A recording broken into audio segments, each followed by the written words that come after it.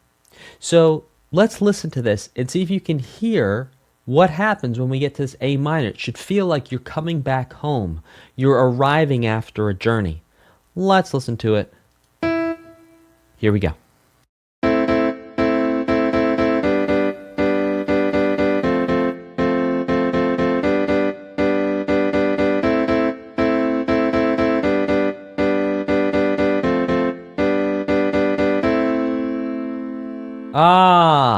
Okay, so that's why we'd want that second ending here. It's to really bring us home. Now, let's listen to what happens when we get rid of this. There's going to be no second ending. We're going to delete these measures. We're not going to have this first ending. Basically, what's going to happen now, this is just going to repeat, and then it's going to kind of just end on a G. See if you feel like this has a resolution, or if you feel like the story is finished on this.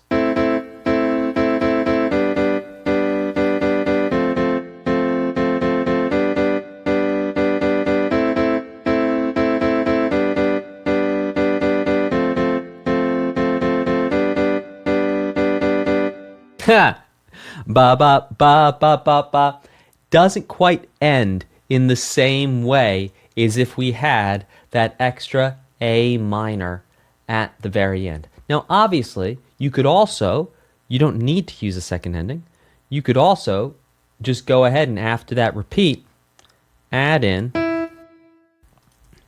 an A minor, and that would sound like this. That would still get you the same place, but you wouldn't be able to change what's happening before you get to that A minor.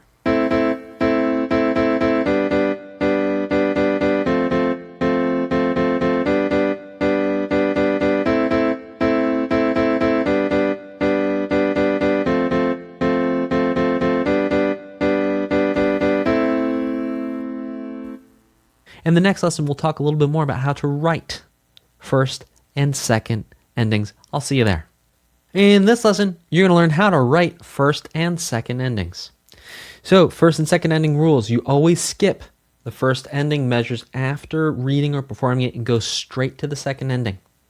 Rule number 2 is try to keep your ending brackets on the same line of music. You can see here, example 2, this first ending stretches all the way over here. It's okay, but it's not preferred. The first ending bracket is always closed. Closed bracket means it comes back down at the end of the second ending. Second ending brackets are placed above the first measure of the second ending only. So you see this second ending bracket right here, it doesn't continue on over the next measures. It ends after the first measure. The second ending bracket is always open if there are two or more measures. You can see we have measure 1 and measure 2 of the second ending, so we have an open bracket. See that? Open bracket means it doesn't come back down. And the second ending bracket is always closed if it's the final measure of the piece of music or the final measure of a section of music. That would look like this right there. See that closed second ending brackets? Because this right here, this is the end. So how to write first and second endings with closed brackets. You're going to pick a measure or the measures that will be your first ending. And then you set up your repeat signs. So your first ending is always going to end with a repeat sign. And then you write a closed bracket with a number 1 and a dot above the first ending measure. So see, we pick the repeat sign, and then we're going to have measures. We have measures 1, 2, 3, and 4. So we're going to have measures 2 and 3 be the measures for the first ending. So then above that, we write the bracket with the number 1 and the dot, closed bracket. And then the same idea, write a bracket above the second ending. Again, because it's the final measure, it's going to be closed with a number 2 and a dot. Just to be clear, that bracket, you're just doing this. Just like that. That's it. All you just write a 1 and a dot, or a 2 and a dot. Now for second endings with an open bracket, it all starts exactly the same. You set up your music. You figure out which measures you want for your first ending. You're going to put that repeat sign. You always need that repeat sign for your first ending. And then for your second ending, because there's going to be more than one measure, the bracket is going to be open. It's not going to come back down. And there you go. We have the end of our piece of music. Experiment with first and second endings. They're so much fun. Go write some music. Use your first and second ending. Do your workbook. And I'll see you in the next lesson. In this lesson, we're going to talk about other repeat marks. And we have a whole bunch to learn. We're actually going to learn some Italian today. So get your, spaghetti ready, and we're going to rock and roll. So these repeat marks create even more options to repeat certain sections, measures, and create different endings in the music that you write, and then also that you understand and you read and you analyze. You can understand what's going on and how to actually follow the music. So we have a bunch of things here. We have signs. These are going to be what's actually written on the music. We have the words in Italian for the signs, and then the meaning of what on earth these words in Italian mean. So the sign of DC means da capo, which means repeat from the beginning. Capo, like cap, head. So repeat from the beginning or the head. The head of the piece of music is up at the top. The sign DS means dal segno, which means repeat back to the sign. Segno, like sign. We actually have segnos, and this is what a segno looks like. It's like an S with a slash and 2 dots. It's a funny looking thing. And that's a segno, which is the sign. Coda, C-O-D-A, coda. This is what a coda looks like. Kind of looks a little bit like crosshairs. Coda means you're going to skip to the ending. Coda is an ending. Fine, not fine. I know it's spelled F-I-N-E, which we normally say fine. We're going to say it differently in music. Again, because it's Italian, we're going to say fine. Fine is the end. Al means until. Al fine, until the end. Al coda, until the coda. Make sense? So we have DC, DS, segno, coda, fine, and al. Let's look at what on earth all these new signs in Italian words are going to do in the music. So, example 36, we have DC al fine, which means da capo al fine, or from the beginning to the end. So, we would read or clap the music through measure 5. Here's what's interesting. Even though there is a final bar line right here, because it's not at the end, we're going to ignore it the first time through. Seems kind of weird, huh? But it's true. So we're going to go from measure 1 all the way to the end.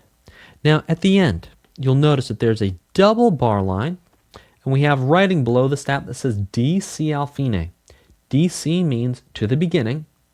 Al fine means to the end. So from the beginning to the end, which means we go back to the beginning of the piece of music and we go through to the end where the final bar line is.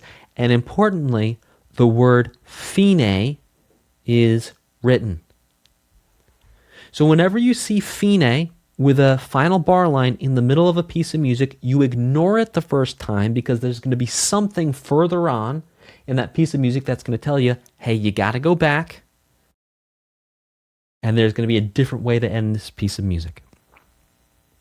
So that's DC Al fine. All right, let's talk about DC Al coda. Okay, first let's break down the name. DC, da capo, the beginning. Al, to or until. Coda, the end, the coda. It's a different section. So we're going to go through, and the first time, just like we ignored that final bar line and the DC Al fine, we're going to ignore the first time where it says to coda. We're going to ignore it. So we're going to go all the way through to the double bar line, at which point we see the writing underneath the staff, and the writing underneath the staff says DC Al coda, DC to the beginning, Al coda to the coda. So from the beginning to the coda. So DC pops back to the beginning, and then we go to the coda. And you'll see here it says to coda, and it says it just before measure 3, which means we're going to stop at measure 3, and then we jump to this whole new measure of music that's out there by itself. This is called the coda. Now sometimes you will see the coda marked with that little crosshairs, or you will see it actually with the written word coda. So let's break that down one more time, because it's a little complex and it's a little weird, right? So we start at the beginning, we go through right here, and I see there's this empty space here. We're not going to go through the empty space. Now the writing says DC Al coda, DC to the beginning, Al coda. We go to the beginning, go to where it says to coda, then we jump to the coda, and that's the end of the piece of music. All right, we have two more. DS Al fine. Let's break down the name, and then let's break down the music. DS, dal segno. So from the sign, Al, to or until, fine, the end. So from the sign to the end. So what we do here is just like with the DC Al fine, we're going to ignore this final bar line here. So we go all the way through to the end. At the end, there's writing below the staff, and the writing below the staff says DS Al fine. So from the sign until the end. Let's look for where the sign is. Okay. So from the end, we're going to jump to the sign, not to the beginning, but to wherever the sign is in the piece of music, which happens to be measure 3. And then from the sign until the end, we go until it says fine, the final bar line. DS Al fine. Okay, DS Al coda. Let's break down the name, then let's break down the music. DS, from the sign, dal segno, Al coda, until or to the coda. So from the sign to the coda. We play through the music, or read through the music, or ta through the music, up to this double bar line here. And there's writing below the staff. And what does the writing say? DS Al coda. So from the sign to the coda. We're going to jump to the sign, wherever the sign is in the music. In this case, the sign is over here. And then we read until it says, oh, to coda. So we're going to stop before measure 4. And then we jump all the way over to measure 5. Now, codas are a little complex. I'm going to break that down one more time. We start at the beginning. We go all the way to the double bar line here. We stop where there's this space. Now, sometimes the coda is going to be on a separate line of music or even a separate page of music. So this DS Al coda, so we find the sign.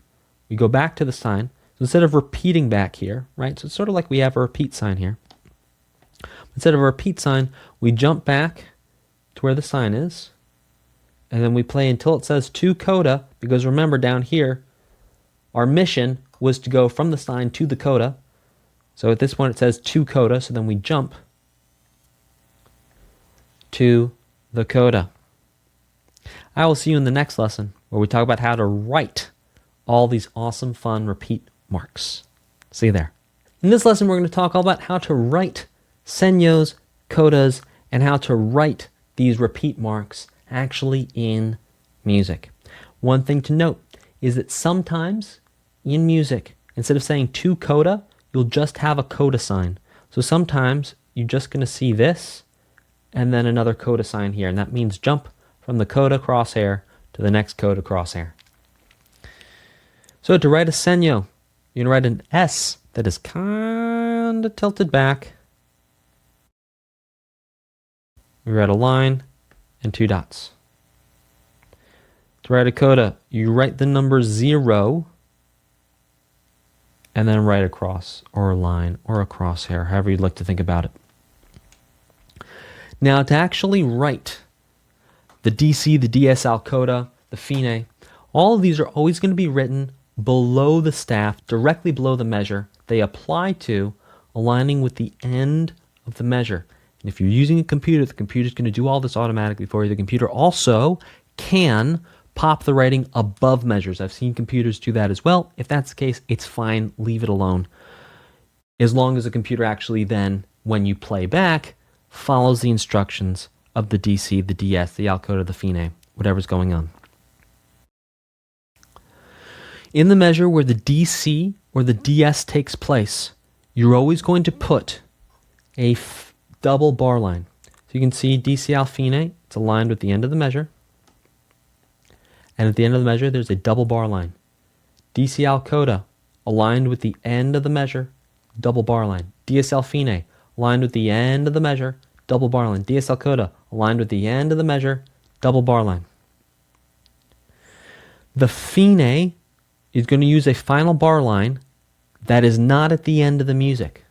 See right here, fine. The final bar line for the fine is at the end of measure 2. And that's okay because we have the DC al fine. We know how this is going to work. And we stop here. The symbols for coda and segno are always written above the staff, directly above the bar line that they apply to. So if we want to repeat back to a segno, we're going to repeat back to this measure right here, right? Because it's saying we start here. If we're going to jump to a coda or start a coda, we're going to jump to a coda here before we get to this measure. And if we're starting a coda, what we're saying is that the coda starts here. The words to coda are treated like a symbol and are written above the staff, starting directly above the bar line for the measure to skip and jump to the coda. Sometimes the crosshair coda symbol is used instead of the words to coda. So let's look at that. So sometimes it says to coda, and that means we stop here and we jump to the coda. Or we can have the coda crosshairs, which means we stop here and then we jump to the coda. You can see these used interchangeably. Sometimes it'll say to coda, sometimes there's a crosshair here.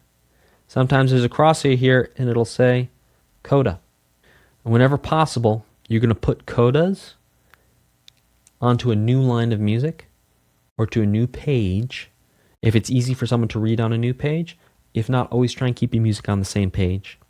And you're going to put the coda on a whole new line of music. The reason why we don't have it on a new line of music here is because in a book, there's not space for absolutely everything, and I did not want this book to be 200 pages, and it's already getting close to there.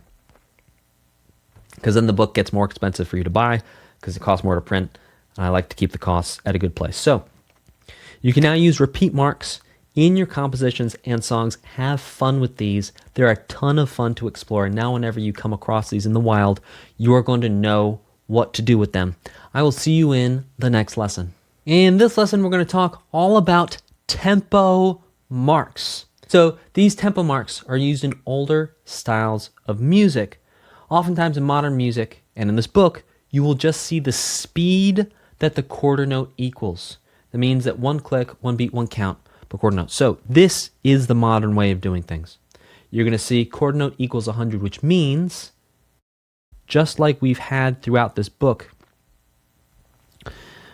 and previous books, if you've worked in any of the guitar, piano, any of our other books, we have this right here with this arrow and the 60, which means you set your metronome to 60. And you'll keep on seeing those.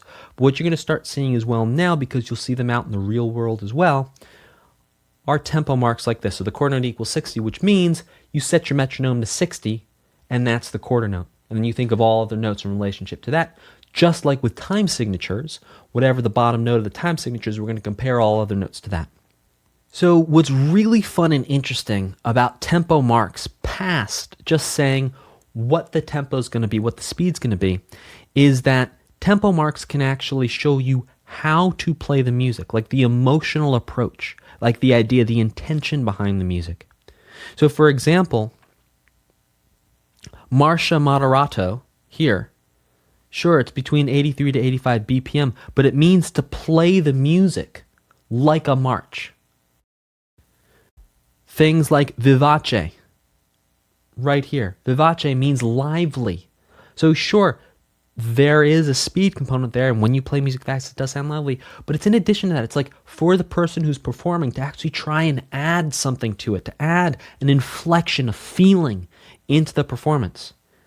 Now these can get very silly and also really fun too. So you'll notice perhaps on some of the lead sheets for level 2 from Best Music Coach where maybe there's a country song and it says, you know, quarter note equals 120, twang that thing, right?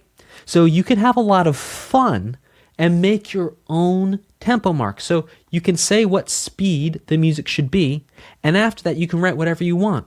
So for example, this phenomenal viola player, J.J. Johnson, he plays on a bunch of Broadway shows. He was on my podcast, and we were talking about his partner writes Broadway shows and wrote this amazing, fun sort of Christmas Broadway show where it was about Santa and his elves. And they got a bunch of, you know, the top Broadway singers to come play these parts. Like they got guys from Aladdin and everything, like top tier. And what was interesting is that one of the tempo marks, it was like quarter note equals 80, frantic like an elf running late, right? So that all the musicians would play the music and add a frantic feeling to it, in addition to all the notes and the rhythms and everything else that's a part of the music.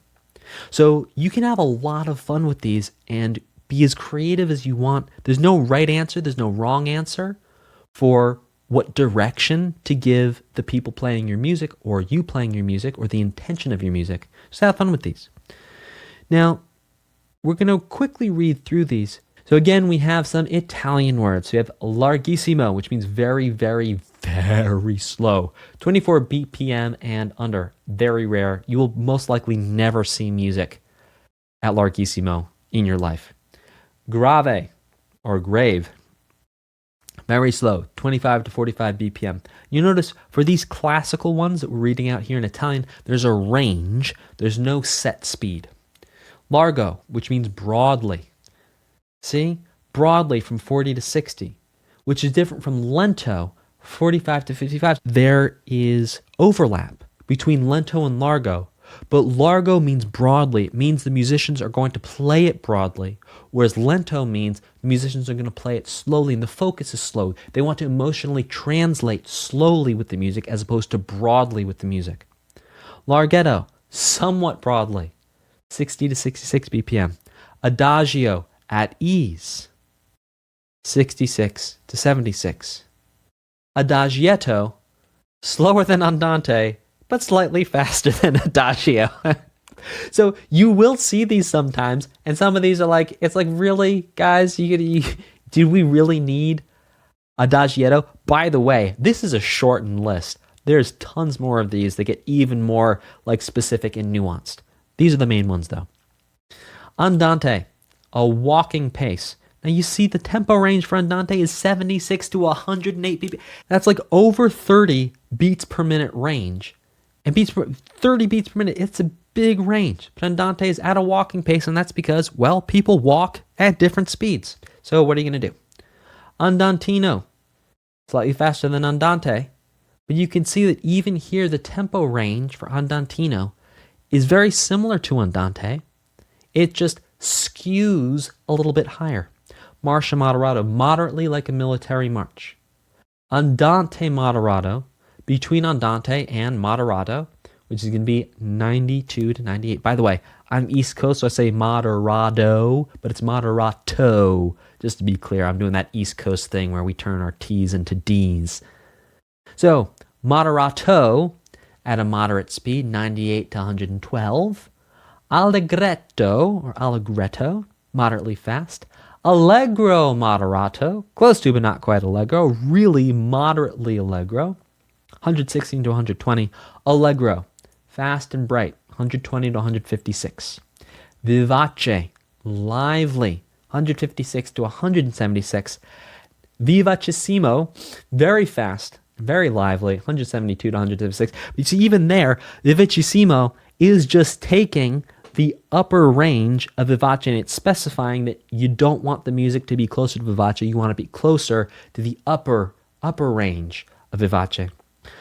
Allegrissimo or allegro vivace is very fast and very lively, 172 to 176. Again, it's basically saying the same thing as vivacissimo, which is why I did not put every single tempo mark in this book, because a lot of them become redundant and they're saying the same things.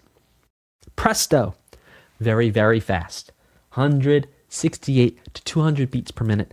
And prestissimo, even faster than presto, like manic, like a little crazy, 200 beats per minute and above. I will see you in the next lesson. In this lesson, you're going to learn all about a thing called dynamics. Now, dynamics are the way of describing variations in loudness. Loudness. Variation in loudness. Variations in loudness. The variations in loudness can take place over a large duration of time, like a piece of music, or a short duration of time from one note to the next. Musicians use dynamics to play louder and also more quiet.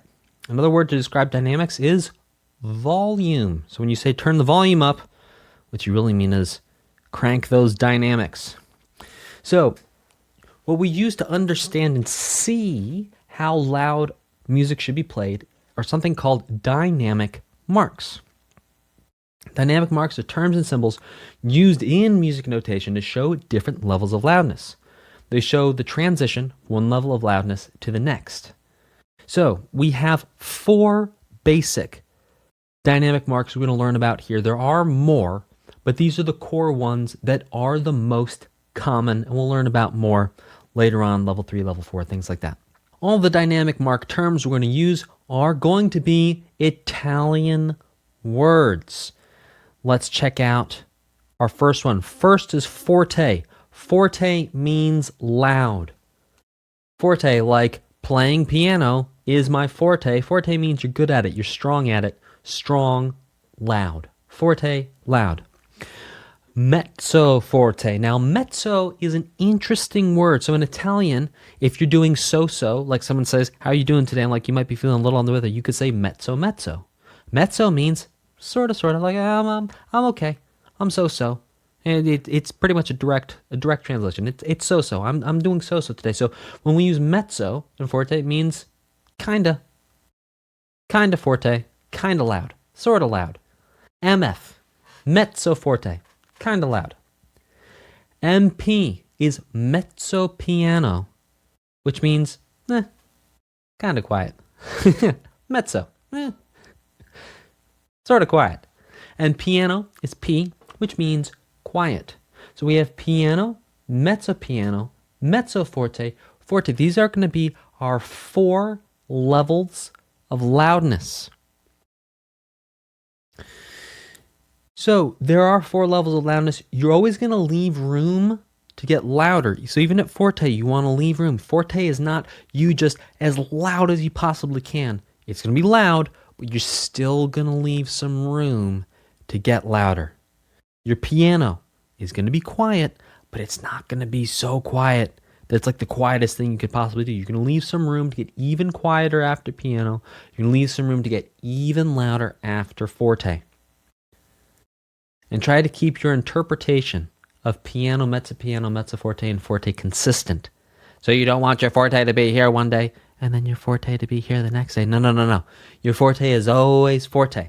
One more note to talk about is the quiet dynamic is piano. And the instrument